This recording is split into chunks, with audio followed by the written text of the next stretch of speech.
Brother Leslie இப்போ வர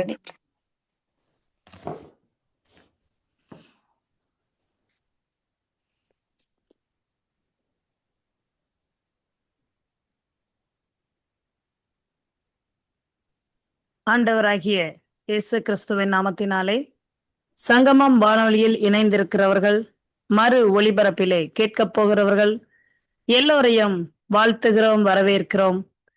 ஆண்டவராகிய இயேசு கிறிஸ்துவின் நாமத்தினாலே உங்கள் எல்லோரையும் ஆசீர்வதிக்கிறோம்.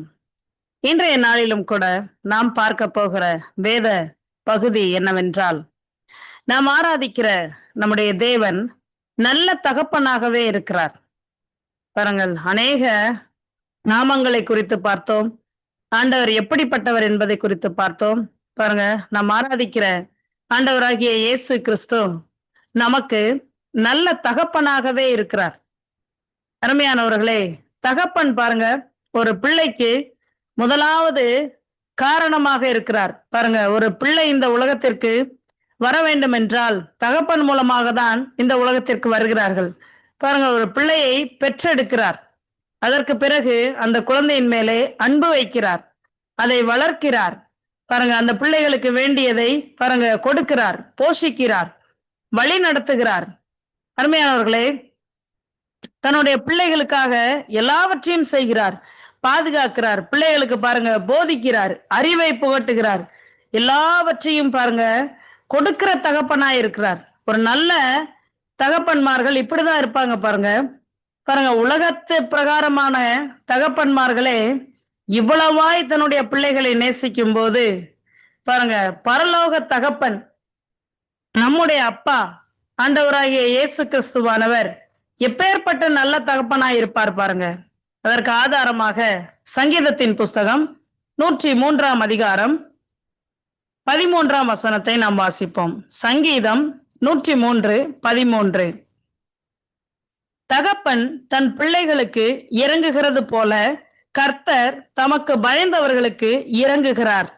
பாருங்க, சங்கீதம் 103 அதிகாரத்திலே தாவீது ராஜா பாருங்க முதலாவதாக ஆண்டவருக்கு நன்றி சொல்லி பாருங்க நன்றி பலிகளை ஏறெடுக்கிறார்.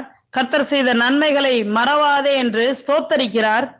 அதுக்கு பிறகாக பாருங்க ஒவ்வொரு நன்மையாய் கர்த்தர் செய்த நன்மைகளை எண்ணி எண்ணி அவருக்கு நன்றி செலுத்திக் கொண்டே வருகிறார். பாருங்க, அதே தொடர்ச்சியாக வருகிற அந்த பகுதியில தான் பாருங்க அவர் எப்பேற்பட்ட தகப்பனாய் இருக்கிறார்.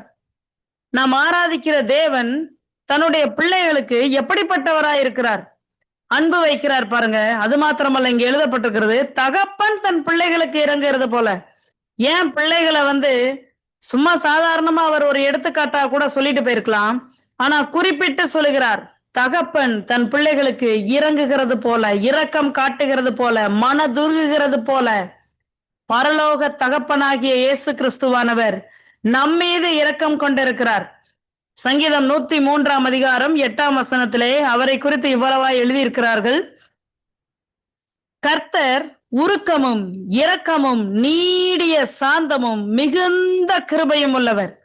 அவர் எப்பொழுதும் கனிந்து கொள்ளார், என்றென்றைக்கும் கோபம் கொண்டிறார். அருமையானவர்களே, நம்முடைய தகப்பன் பாருங்க எப்படிப்பட்டவராம்.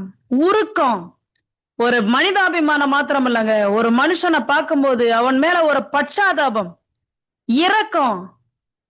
அருமையானவர்களே, அவருடைய இரக்கத்துக்கு பாருங்க முடிவே இல்லை என்று புலம்பல் தீர்க்கதரிசி சொல்லுகிறார். பாருங்க, எரேமியா தீர்க்கதரிசியின் புலம்பல்ல 3:22 சொல்றாரு, அவருடைய இரக்கங்களுக்கு முடிவே இல்லை, முடிவில்லாத இரக்கத்தை உள்ளவராய் இருக்கிறார். நீடிய சாந்தம். அருமையானவர்களே, சாந்த சொருபி, நீடிய சாந்தமா பாருங்க. அது மாத்திரம் மிகுந்த கிருபை உள்ளவர். கிருபை என்றால் என்ன? தகுதியற்றவர்களுக்கு காண்பிக்கப்படுகிற ஒரு மாபெரும் ஈவு.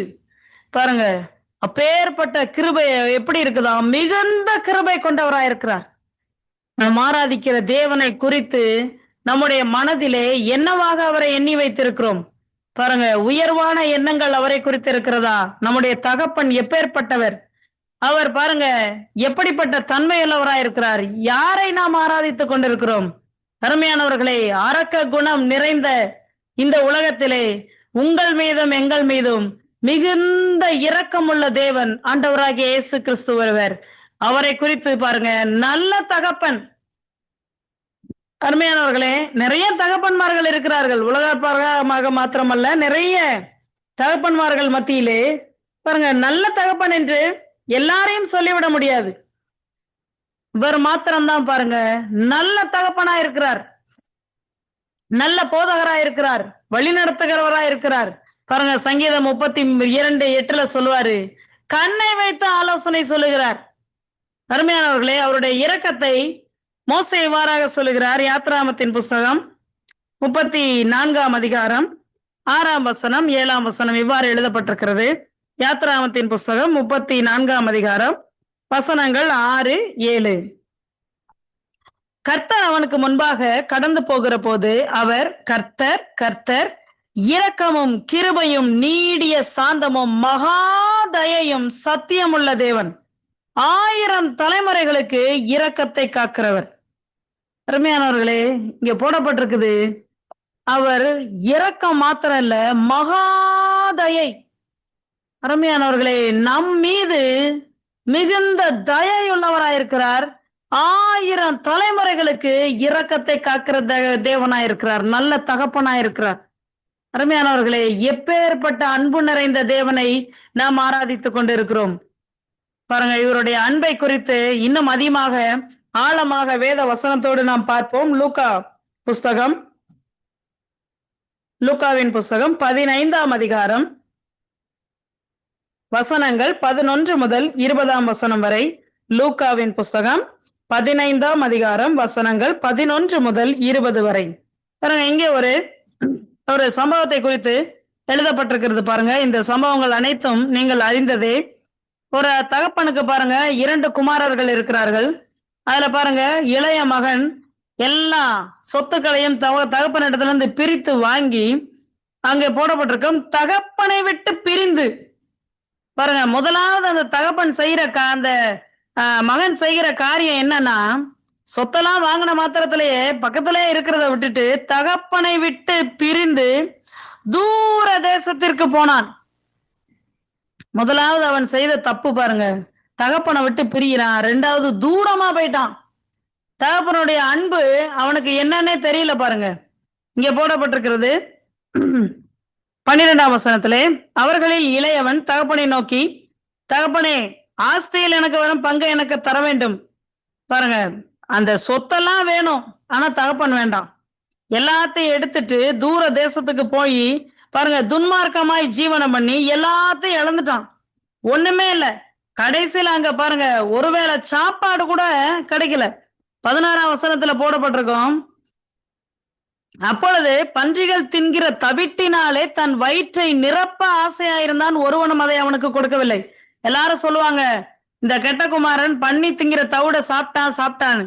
இல்ல, அந்த பன்றிகள் சாப்பிடுகிற அந்த தவிட்டினாலே ஒரு வாய் சாப்பிடலாம் என்று நினைப்பான், அதை கூட ஒருவனும் அவனுக்கு கொடுக்கவில்லை.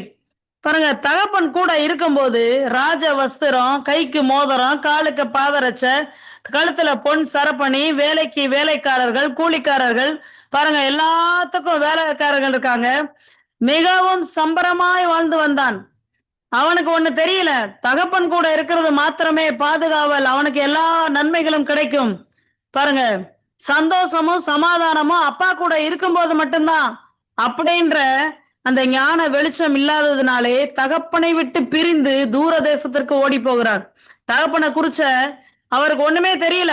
தகப்பன் தான் தன்னுடைய சந்தோஷத்திற்கு எதிராளி என்று எண்ணிக்கொண்டு தவறான எண்ணத்தோடு பாருங்க வெளியே ஓடி போறான். வெளியில போன பிறகுதான் தெரியுது ஒரு வேளை சாப்பாட்டுக்கு எவ்வளவு கஷ்டப்பட வேண்டியது இருக்கு. அது மாத்திரமல்ல, இங்க அருமையாக போடப்பட்டிருக்கும் 17 வசனத்துல, அவனுக்கு புத்தி தெளிந்த போது. அருமையானவர்களே, அவனுக்கு ஒரு காரியம் நடைபெற்றது, ஒரு மாற்றம் உண்டானது. என்ன மாற்றம்? மனதிலே மாற்றம். அவனுக்கு இன்னைக்கு தேவை ஒருவேளை சாப்பாடு, நல்ல துணிமணி, பாருங்க ஆடம்பரமான வாழ்க்கை எதுவும் அல்ல. ஒரே ஒண்ணு, எங்க அப்பாட்ட போகணும், என் தகப்பனிடத்தில் போகணும். புத்தி தெளிஞ்சிருச்சு. தகப்பன் வீட்டுல இருக்கிற வேலைக்காரங்களுக்கு கூட பூர்த்தியான சாப்பாடு கிடைக்குது, நானோ பசியினால் சாகிறேனே. அருமையானவர்களே, இன்னைக்கு கூட ஆண்டவராகிய இயேசு கிறிஸ்து சகல நன்மைகளையும் வைத்துக்கொண்டு, மகனே என்னுடையதெல்லாம் உன்னுடையதா இருக்கிறது என்று அழைக்கும் போது, இந்த நல்ல தகப்பனை விட்டு தூரமாய் ஓடி அவரை விட்டு பிரிந்து சமாதானம் இல்லாமல், சந்தோஷம் இல்லாமல், மனதிலே பாருங்க நிம்மதி இல்லாமல் அலைந்து கொண்டே திரிகிறார்கள் இந்த மனிதர்கள். எப்படி ஒரு செடியை மண்ணிலிருந்து எடுத்து தனியா வச்சுட்டா அந்த செடிக்கு பாருங்க உயிர் இல்லாமல் போய்விடுகிறது.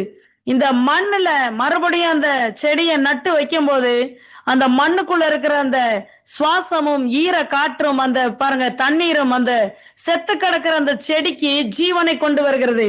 அருமையானவர்களே, இந்த மண்ணிற்கே அவ்வளவு ஒரு பெரிய தன்மை இருக்கும் என்றால், இந்த மண்ணை உருவாக்கியவர் பாருங்க, செடியை உருவாக்கியவர், இந்த கோடான கோடி அண்ட சராசரங்களையும் உருவாக்கின தேவனை விட்டு பிரிந்து ஒரு மனிதன் தனியனாக செல்லும் போது அவர் அன்பை ருசி பார்க்காமல் அவரை பாருங்க தள்ளி வைத்து விட்டு தனியே போய் நல்லா வாழ்ந்துடலாம், சந்தோஷமா இருக்கலாம். அருமையானவர்களே, சந்தோஷமும் சமாதானமும் ஆண்டவராகிய இயேசு கிறிஸ்து கிட்ட அவர்கிட்ட மாத்திரம்தான் இருக்கு. பாருங்க அவன் என்ன செய்யறான் பாருங்க, புத்தி தெளிந்துருச்சு, தகப்பன்ட்ட வர்றேன்னு சொல்லி எந்திரிச்சு வர்றான். ஆனா இந்த தகப்பனை குறித்து இங்க எழுதப்பட்டிருக்கு பாருங்க, லூக்காவின் புஸ்தகம் 15ஆம் அதிகாரம் 20ஆம் வசனத்தை பார்ப்போம். எழுந்து புறப்பட்டு தகப்பனிடத்தில் வந்தான். அவன் தூரத்தில் வரும்போதே அவனுடைய தகப்பன் அவனை கண்டு மனதுருகி ஓடி அவன் கழுத்தை கட்டிக்கொண்டு அவனை முத்தம் செய்தான். அருமையானவர்களே, மகன் தான் விட்டு தூரமா போனான். ஆனா இங்க பாருங்க ஒரு மாறுதலாக எழுதப்பட்டிருக்கிறது. தகப்பன் தூரத்துல இருந்து மகன் வருவானா வருவானா வருவானான்னு காத்து கொண்டிருக்கிறார். மகனுக்கு பாருங்க தகப்பனை விட்டு கொஞ்ச நாளைக்கு தகப்பனை குறித்த அந்த ஞான வெளிச்சம் அப்பா என்ற நினைப்பே இல்லை. ஆனா இந்த தகப்பன் என்ன செய்கிறார் பாருங்க, மகன் எப்பொழுது தன் வீட்டை விட்டு போனானோ அந்த நிமிஷத்திலிருந்து மகன் தன்னிடத்தில் வந்து விடுவான் என்று எதிர்நோக்கி காத்து கொண்டிருக்கிறார். தூரத்தில் வரும்போதே பார்த்துட்டார். போகும்போது ராஜா வீட்டு கண்ணுக்குட்டி மாதிரி போன மகன் வரும்போது எப்படி வர்றான் பாருங்க. பன்றி மேய்க்கிற வேலை பார்த்தா பாருங்க, சூட்டும் கோட்டும் போட முடியுமா? வஸ்திரம் எல்லாம் பன்னியோட சாக்கடை நாத்தம், தவிட்டோட நாத்தம். அருமையானவர்களே, பன்றி கொட்டையில இருந்தா எப்படி பாருங்க நாறிக்கொண்டிருக்கிறான். மகனுடைய அடையாளமே கண்டுபிடிக்கப்பட முடியாத அளவுக்கு ஒரு அவல நிலை, உருக்குலைந்த நிலை, சீர்கேடான நிலை. ஆனாலும் தகப்பன் பாருங்க தூரத்துல மகனை கண்டுபிடிச்சிட்டார். அருமையானவர்களே, அவர் அங்க போடப்பட்டிருக்கு. அவன் ஓடி அவர் அந்த தகப்பன் மனது உருகிறாராம்.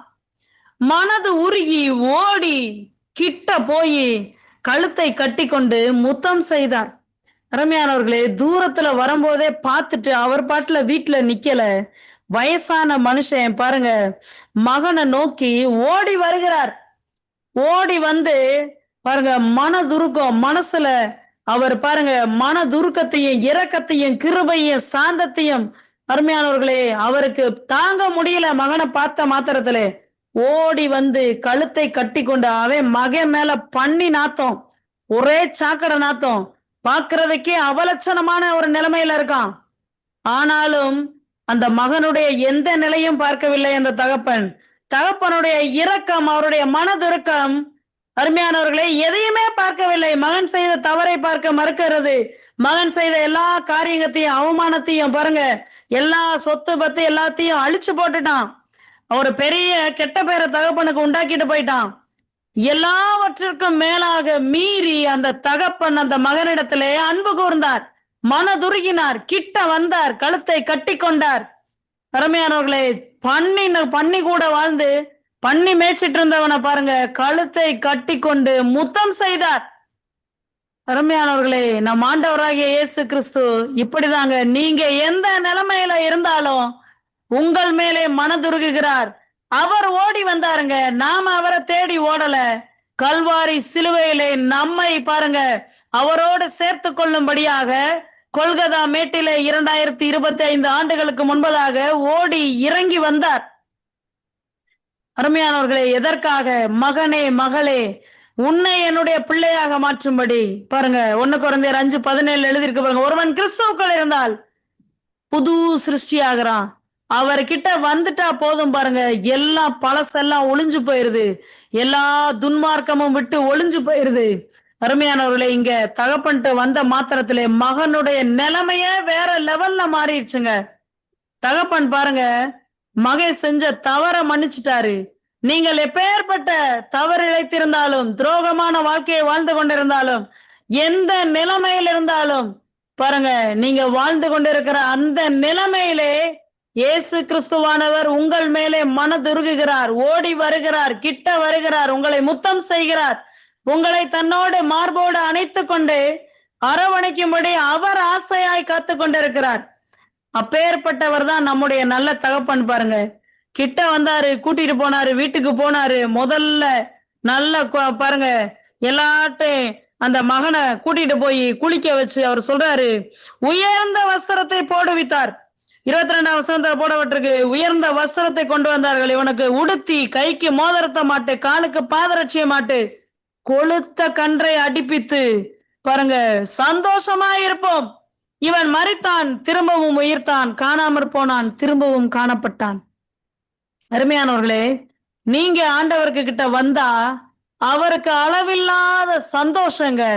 பாருங்க, மகன் இழந்து போன அனைத்தையும் அதை பார்க்கிலும் அதிகமாக அந்த தகப்பன் அந்த மகனுக்கு கொடுத்தார். அருமையானவர்களே, கல்வாரி சிலுவையிலே கடைசி சொட்டு ரத்தத்தையும் சிந்தி, மகனே என்னுடையதெல்லாம் உன்னுடையதா இருக்கிறது. பாருங்க, நாம் ஆராதிக்கிற தேவன் ஐஸ்வர்ய சம்பன்னரா இருக்கிறார். பாருங்க, அவர்கிட்ட எண்ணில் அடங்காத கொட்டி கிடக்குது அவருடைய நன்மைகள். எல்லா நன்மைகளுக்கும் நாம் சுதந்திரவாளி ஆகிறோம். பாருங்க, அழைக்கிறார் உங்களை சந்தோஷமாய் வாழ வைக்கும்படி, உங்களுடைய எதிர்காலத்தை மாற்றி அமைக்கும்படி, உங்களுடைய பாருங்க வாழ்க்கையை வேற லெவலுக்கு கொண்டு போகும்படி கர்த்தர் மனதுருகுகிறார். அவர் உங்களை பாருங்க ஆசையாய் அணைத்துக் கொள்ள விரும்புகிறார். இன்னைக்கு நாம செய்ய வேண்டியதெல்லாம் ஒன்னே ஒண்ணுதான் பாருங்க. இந்த மகன் செய்தான், அவன் எழுந்து தகப்பனிடத்திற்கு போவேன் என்று சென்றான். அருமையானவர்களே, ஒரே ஒரு காரியம்தான், ஏசப்பாட்ட நீங்க வந்துட்டா போதும் பாருங்க, அவர் பாருங்க உங்களை எந்த நிலைமையில இருந்தாலும் உங்களை கை தூக்கி தூக்கி விடுகிறவர், கரம் பிடித்து உயர்த்துகிறவர், அவமானப்பட்ட இடத்துல உங்களை தலை நிமிர்ந்து வாழச் செய்கிறவர். அருமையானவர்களே, உங்க நிலைமையே தலைகீழாக மாற்றுகிறவருக்கு, அதற்காக தான் உங்களை அழைக்கிறார் பாருங்க. இன்னும் ஒரு நல்ல தகப்பனை குறித்து நாம் பார்ப்போம். லூக்காவின் புஸ்தகம் 10ஆம் அதிகாரம், லூக்காவின் புஸ்தகம் 10ஆம் அதிகாரம் வசனங்கள் 30 முதல் 35 வரை. இங்கே ஒரு சம்பவத்தை குறித்து நாம் பார்க்கிறோம் பாருங்க. ஒரு மனுஷன் எருசலேமில் இருந்து எரிகோவுக்கு பிரயாணமாய் புறப்பட்டு போகிறான். அருமையானவர்களே, எருசலேம் என்பது மகாராஜாவின் நகரமாயிருக்கிறது. இந்த எரிகோ என்பது சபிக்கப்பட்ட பட்டணமாயிருக்கிறது. எருசலேம் மகாராஜாவின் நகரம் என்று சங்கீதத்தின் புஸ்தகம் 48ஆம் அதிகாரம் 2ஆம் வசனத்திலே போடப்பட்டிருக்கிறது. எருசலேமிலே பாருங்க, சமாதான பிரபு ஆகிய கர்த்தர் அங்கே வீற்றிருக்கிறார். பாருங்க, சமாதானம் இருக்கிற இடத்துல எதுக்குமே பஞ்சம் இருக்காது பாருங்க. அவர் பாருங்க அரசாண்டு கொண்டிருக்கிறார், அவருடைய ஆட்சிக்கு கீழே இருக்கிறது. அப்படிப்பட்ட சமாதானத்தின் பட்டணத்தை விட்டுவிட்டு ஒரு மனுஷன் பாருங்க எங்க இருந்து எங்க போறான் பாருங்க. எருசலேம் என்பது உயர்வான இடம், எரிகோ என்பது தாழ்வான ஒரு இடம். யோசுவாவின் புஸ்தகம் 6ஆம் அதிகாரம் 26ஆம் வசனத்திலே எரிகோ ஒரு சபிக்கப்பட்ட பட்டணம் என்று எழுதப்பட்டிருக்கிறது. எருசலேமிலே சமாதானம் இருந்தது, எரிகோவிலே சாபம் இருந்தது. இங்க எருசலேமிலே ஆசீர்வாதமும் சந்தோஷமும் களிப்பும் இருந்தது. எரிகோவிலே பாருங்க துக்கமும் அங்கலாய்ப்பும் கலக்கமும் பயமும் திகிலும் நிறைந்திருந்தது. ஆனா ஒரு மனுஷனை குறித்து இங்கே போடப்பட்டிருக்கு, எருசலேமில் இருந்து இயேசுவை விட்டுவிட்டு, தகப்பனை விட்டுவிட்டு, மகாராஜாவின் நகரத்தை விட்டுவிட்டு எரிகோவுக்கு பிரயாணப்பட்டு போறான். அங்கே பாருங்க கல்லர் கையில அகப்பட்டு பாருங்க அவனை குற்றீரும் கொலையுருமாக்கி காயப்படுத்தி வஸ்திரங்களை உரிந்து கொண்டு அவனை நிற்கதியான ஒரு நிலைமையில விட்டு விட்டு போறாங்க. 2 பேர் அவரை கடந்து செல்கிறாங்க. லேவியர் கடந்து செல்கிறார், ஆசாரியர் கடந்து செல்கிறார். ஒரு பிரயோஜனம் இல்ல, ஒருத்தர் உதவி செய்யல. இங்கே 33ஆம் வசனத்திலே போடப்பட்டிருக்கிறது. லூக்கா 10ஆம் அதிகாரம் 33, 34ஆம் வசனத்திலே, பின்பு சமாரியன் ஒருவன் பிரயாணமாய் வருகையில் அவனை கண்டு மனதுருகி. அருமையானவர்களே, அங்கேயும் நல்ல தகப்பனுடைய கதையிலையும் பார்த்தோம், தூரத்திலே மகன் வருவதை கண்டார், மனதுருகினார். இங்கேயும் போடப்பட்டிருக்கு, அவனை கண்டு மனதுருகி யாரை பாருங்க, எருசலேம் நகரத்தை விட்டுட்டு எரிகோவுக்கு பிரயாணம் பண்ணப்பட்ட அந்த மனுஷனை முதலாவது காண்கிறார். இன்னைக்கு நீங்க கூட சொல்லலாம், எங்களை பாத்துக்கிறதுக்கு எங்களை கண்டுக்கிறதுக்கு கூட ஒரு ஆளே இல்லைங்க, நாங்க ஒரு பொருட்டாவே எண்ணப்பட முடியல, இந்த சமுதாயத்துல ஒதுக்கப்பட்ட ஒரு நிலைமையில அவ்வளவு நிலைமையில கிடக்கிறோம். அருமையானவர்களே, உங்களை காண்கிற தேவன் ஒருவர் இருக்கிறார். இரவு பகலாக உங்களை கண்டு கொண்டிருக்கிறார். அது மாத்திரமல்ல, அவர் பார்த்துட்டே இருக்கலங்க, மனதுருகிறாரு. மனதுல பாருங்க, அவருக்கு இரக்கம் பொங்குகிறது. கிட்ட வர்றாரு. கிட்ட வந்து அவனுடைய காயங்களிலே எண்ணெயும் திராட்சரசமும் வார்த்து காயங்களை கட்டி அவனை சுய வாகனத்தின் மேல் ஏற்றி சத்திரத்திற்கு கொண்டு போய் அவனை பராமரித்தான். அருமையானவர்களே, கிட்ட வந்து காயத்தை கட்டுறார். அருமையானவர்களே, இன்றைக்கு அநேகருடைய மனது காயப்பட்ட நிலைமையில இருக்கிறது. மனது பாருங்க டிப்ரெஷன் நிலைமையில இருக்கிறது. அழுத்தி கொண்டிருக்கிற பாரங்களிலிருந்து, அந்த ஆறாத ரணங்களிலிருந்து ஆண்டவராகிய இயேசு கிறிஸ்து இந்த வேளையிலே உங்களுக்கு விடுதலை கொடுக்கிறார். அந்த காயத்தை ஆற்றுகிறவராய் இருக்கிறார். அருமையானவர்களே, நீங்க இன்னைக்கு தற்செயலாக இந்த வானொலியிலே நீங்கள் இந்த செய்தியை கேட்டுக்கொண்டிருக்கவில்லை. ஆண்டவராகிய இயேசு கிறிஸ்து உங்களுடைய மன பாரத்தை மாத்திரமல்ல, உங்களுடைய சரீரத்தின் காயங்களையும் பாருங்க நீக்குகிறவராய் இருக்கிறார், குணமாக்குகிறவராய் இருக்கிறார். இந்த சமாரியன் பாருங்க, அப்படியே எனக்கு நான் விட்டுட்டு போலங்க, கண்டாரு, இறங்கி வந்தாரு பாருங்க, மனதுருகினாரு. காயத்தை கட்டுனது மாத்திரம் இல்ல, அவருக்காக வச்சிருந்த எண்ணெயும் திராட்சரசத்தையும் எடுத்து அவனுடைய காயங்களிலே வார்த்தார். இன்னைக்கு எத்தனை பேர் பாருங்க, இந்த உலக பிரகாரமாக உங்களுடைய இன ஜனத்தார், நீங்கள் நினைக்கிற அன்புக்குரியவர்கள், பாசத்துக்குரியவர்கள், உற்றார் உறவினர்கள், நண்பர்கள், யாரும் ஆண்டவராகிய இயேசு கிறிஸ்துவனுடைய அன்புக்கு ஈடாக உங்களை அன்பு கூறவே முடியாதுங்க. எல்லா மனுஷர்களும் பாருங்க ஏதாவது ஒரு விதத்திலே சுயநலமாகத்தான் இருப்பார்கள். அது மாத்திரமல்ல, யாரும் உங்களுக்காக மறிக்கவே இல்லைங்க. இங்க போடப்பட்டிருக்கு, அவன் தூரத்திலே வருகிறதை கண்டு ஓடி, அந்த நல்ல தகப்பன் ஓடினார். எங்கே ஓடினார்? நம்முடைய பரலோக தகப்பன் இந்த நரகத்துக்கு நேரே போய்கொண்டிருக்கிற நம்மை எப்படி எரிகோவுக்கு போனானோ சபிக்கப்பட்ட நிலைமையில அந்த மனுஷன், நாமளும் பாருங்க சபிக்கப்பட்ட நித்திய ஆக்கினைக்கு நரகத்திற்கென்று நியமிக்கப்பட்ட நம்மை கண்டார், மனதுருகினார், கிட்ட வந்தார், இறங்கினாரு, சிலுவைக்கு ஓடினாருங்க. சிலுவையிலே போய் கடைசி சொட்டு ரத்தத்தையும் உங்களுக்காகவும் எங்களுக்காகவும் சிந்தி இவ்விதமாய் உலகத்திலே அன்பு கூர்ந்தார். இப்பேற்பட்ட நல்ல தகப்பனை இந்த உலகத்துல எங்கேயுமே நீங்க பார்க்க முடியாதுங்க. இப்பேற்பட்ட தகப்பன் பாருங்க உங்களை மனதார அழைக்கிறார். நீங்க இன்றைக்கு உலக பிரகாரமாக எனக்கு அப்பா இல்லையே, தகப்பன்மார் இல்லையே, நான் ஒரு திக்கற்றவனா இருக்கிறேனே, அனாதையாகப்பட்ட நிலைமையில் இருக்கிறேனே, எனக்கு ஒரு தகப்பன் இருந்தா நல்லா இருக்குமே, கை தூக்கி விட ஒரு தகப்பன் இல்லையே, பாருங்க ஆறுதல் சொல்ல ஒரு தந்தை இல்லையே, மன பாரங்களை ஆற்றுவதற்கு ஒரு தகப்பன் இல்லை என்று ஏங்கி கொண்டிருக்கிறீர்களா? பாருங்க, இன்னைக்கு உலக பிரகாரமான தகப்பன்மார்கள்லாம் ஏதோ ஒரு காரியத்தை உங்களுக்கு வாக்குறுதி கொடுத்துட்டு சொல்லிட்டு அவர்கள் காலம் கடந்து விடும், சென்று விடுவார்கள். ஆனா இந்த தகப்பன் நித்திய நித்தியமா உங்க கூட இருக்கிறவருங்க. அருமையானவர்களே, நம்ம கூட மாத்திரம் இல்ல, சந்ததி சந்ததியா நம்ம கூட இருக்கிற நல்ல தகப்பன் எது வரைக்கும் இருப்பாரு பாருங்க, மரண பரியந்தம் நம்மை நடத்துகிறவர். அருமையானவர்களே, இந்த நல்ல தகப்பன் உங்களை இரு கரம் நீட்டி அணைத்துக் கொள்ளும்படி, ஆசீர்வதிக்கும்படி, உங்களுடைய காயங்களை கட்டும்படி, உங்களுடைய மன பாரத்தை நீக்கும்படி, உங்களுடைய எல்லா கஷ்டத்தையும் போக்கும்படி, உங்களுடைய கடந்த கால வாழ்க்கையிலிருந்து உங்களுக்கு ஒரு புதிய எதிர்காலத்தை கொடுக்கும்படி அருமையானவர்களே இயேசு கிறிஸ்து அழைக்கிறார். எப்படி அந்த தகப்பன் கழுத்தை கட்டிக்கொண்டு முத்தம் செய்தானோ அதை பார்க்கிலும் 1000 மடங்கு அன்பு நிறைந்தவர், தயை நிறைந்தவர், மகா தயையுடையவர், மிகுந்த இரக்கமுள்ளவர், 1000 தலைமுறைகளுக்கு இரக்கம் செய்கிற தேவன். அருமையானவர்களே, இப்படிப்பட்ட நல்ல தகப்பன் பாருங்க இந்த உலகத்துல எங்கேயுமே இல்ல. இப்படிப்பட்ட நல்ல தகப்பன் உங்களை அழைக்கிறார். நாம செய்ய வேண்டியதெல்லாம் ஒன்னே ஒண்ணுதான் பாருங்க. நீங்க எப்பேற்பட்ட நிலைமையில இருந்தாலும் சரி, எந்த பின்னணியில இருந்தாலும் சரி, இயேசு கிறிஸ்து உங்களை ஏற்றுக்கொள்ள தயாராக இருக்கிறார். நீங்க செய்ய வேண்டியது, ஆண்டவரே என் உள்ளத்துக்குள்ள வாங்கப்பா, நீரே என் ஆண்டவர், நீரே என் ரட்சகர், என்னை உங்களுடைய பிள்ளையாக மாற்றுங்கப்பா, இயேசுவே ஆண்டவர் என்று உங்க வாயை திறந்து அவருக்கு ஒரு அழைப்பு கொடுத்தா போதும் பாருங்க. இந்த நல்ல தகப்பன் இரக்கம் நிறைந்தவர், மனதுருக்கமுடையவர், கல்வாரி சிலுவையிலே கடைசி சொட்டு ரத்தத்தையும் சிந்தி உங்கள் மேலே அன்பு வைத்திருக்கிறவர், உங்களுடைய உள்ளத்தில் வந்து வாசம் பண்ணுவார். பாருங்க, அந்த லூக்காவின் 15ஆம் அதிகாரத்தில் எழுதப்பட்டிருக்கு. அந்த தகப்பன் சொல்வாரு, மகனே என்னுடையதெல்லாம் உன்னுடையதா இருக்கிறது.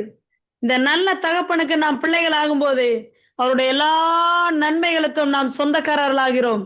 ஐஸ்வர்யமும் ஆசீர்வாதமும் நன்மையும் பாருங்க, நீங்க தேடி தவித்துக் கொண்டிருக்கிற நல்ல வேலையும் திருமணமும் பிள்ளைகளின் எதிர்காலமும் உங்களுடைய வாழ்க்கையின் சுபீட்சமும் கையின் பிரயாசமும் நான் ஒரு தலை நிமிர்ந்து வாழ்கிற வாழ்க்கையும் ஆண்டவராகிய இயேசு கிறிஸ்துவனுடைய அவருடைய அன்புக்குள்ளாக இருக்கிறது.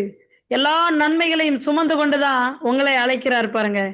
அவரை பாருங்க, உள்ளத்துல ஏற்றுக்கொள்ளுங்க, அவருடைய பிள்ளையாக மாறுங்க. இந்த நல்ல தகப்பனுக்கு உங்களுடைய உள்ளத்திலே இடத்தை கொடுங்கள். எல்லா நன்மைகளையும் பெற்று அனுபவித்து பாருங்க, சந்தோஷமாய் நீங்கள் மாத்திரமல்ல, உங்களுடைய சந்ததி சந்தானமாய் அவருக்கு பிள்ளைகளாக நீங்க பாருங்க வாழ முடியும். நாம் ஜெபிப்போம். அன்பின் பரலோகத்தின் தேவனே, பரலோக தகப்பனே, கர்த்தாவே, 1000 தலைமுறைகளுக்கு இரக்கத்தை காக்கிறவரே, மனதுருக்கம் உடையவரே, நீடிய சாந்தம் உள்ளவரே, எங்கள் மேல் மகா தயை உள்ளவரே, கர்த்தாவே இயேசு ஆண்டவரை இந்த வானொலியின் செய்தியை கேட்டுக்கொண்டிருக்கிற ஒவ்வொரு வீட்டின் பேரிலே உயர்த்துகிறோம். எல்லா நாமத்திற்கு மேலான இயேசுவின் நாமத்தை உயர்த்துகிறோம். வானோர் பூதலத்தோர் பூமியின் கீழானோர் யாவருடைய முழங்காலம் முடங்குகிற நாமம், கர்த்தாவே, நாவுகள் யாவும் இயேசுவே ஆண்டவர் என்று அறிக்கையிடுகிற நாமம்.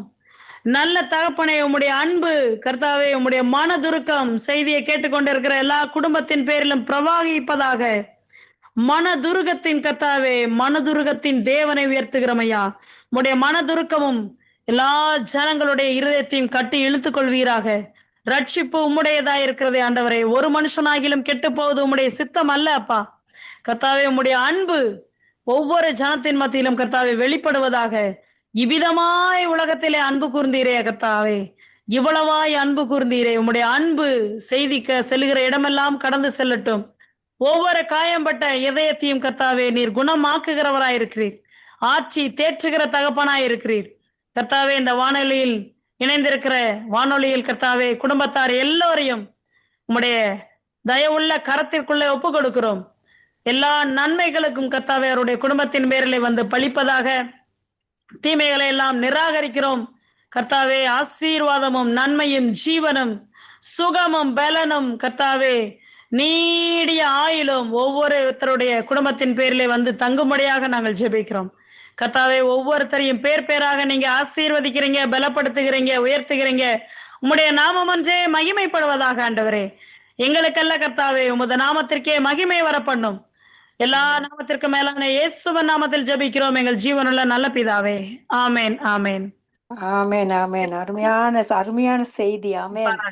ஆமேன், வழித்தப்பி ஆமேன். பிரிந்த மகனை கத்தர் எவ்வளவு அதிகமாக அவர் தூக்கி எடுத்தார். இரக்கத்தின் தகப்பன், இந்த கண்வழியான தகப்பன், இன்று மட்டும் காக்கிறவர், எங்களையும் கேட்டுக்கொண்டிருக்கிற மக்களையும் கத்தர் இன்னும் அதிகமாக அவரோட வார்த்தையை கொடுத்து ரட்சிக்க வேண்டும் என்று நான் ஜெபிக்கிறேன். எனக்கு பிடிச்ச வார்த்தை என்னென்னா, பண்டிகையில மேத்தவர்த்து கோட்டும் டையும் போட முடியுமான்னு சொன்ன வார்த்தை தான் அது. என்னை தொட்டுது. என்னோட கத்தருங்க யாரா இருந்தாலும் பரவாயில்ல, அவர் நேசிக்கிற தகப்பன், இரக்கத்தில் ஐஸ்வர்யமுள்ள தகப்பன். இந்த வார்த்தைகளை கேட்ட யாவரையும் கத்தர் அவருடைய வார்த்தையின் மூலமாக அவங்களுக்கு கூட பேச வேண்டும் என்று ஜெபிக்கிறேன். நன்றி. கத்தர் சிஸ்டர் ரூபி அவர்களை மென்மேலுமாக ஆசீர்வதிப்பாராக. ஆமேன். உயர்வுமில்லை அங்கு தாழ்வுமில்லை, ஏழை இல்லை பணக்காரன் இல்லை. உயர்வுமில்லை அங்கு தாழ்வுமில்லை, ஏழை இல்லை பணக்காரன் இல்லை. ராஜாதி ராஜா இயேசு என்றென்றும் ஆண்டிடுவார்.